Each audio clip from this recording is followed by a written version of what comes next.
দেখেন কয় ভাগ পায়। আন্তর্জাতিক রিপোর্ট কিছু খেয়াল করে না, আন্দাজে মানুষকে এখন দেখছে যে কিছু করার নেই, তো উল্টাপাল্টা বলে একটু সাহস নিয়ে যা থাকা যায়, বাটপারের সময় শেষ। আর জিয়া তো জ্ঞানী মানুষ বুঝে ফেলেছে, বারবার বলছে আপনারা থামেন, কি আরম্ভ করেছেন।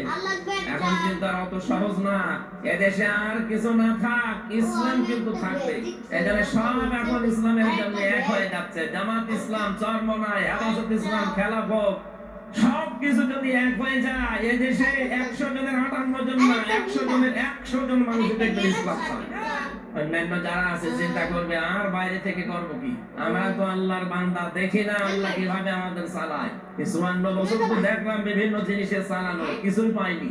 এখন আমরা শুধু দেখতে চাচ্ছি আল্লাহর কোরআন দিয়ে চললে কেমন লাগে। হিন্দু পর্যন্ত বলছে, গতকালকে রিপোর্ট, এক হিন্দু পুরোহিত ঠাকুর বরিশালে, সে জানিয়েছে যে ইসলাম যদি দেশে আসে আমরা সবচাইতে বেশি নিরাপদে থাকবো।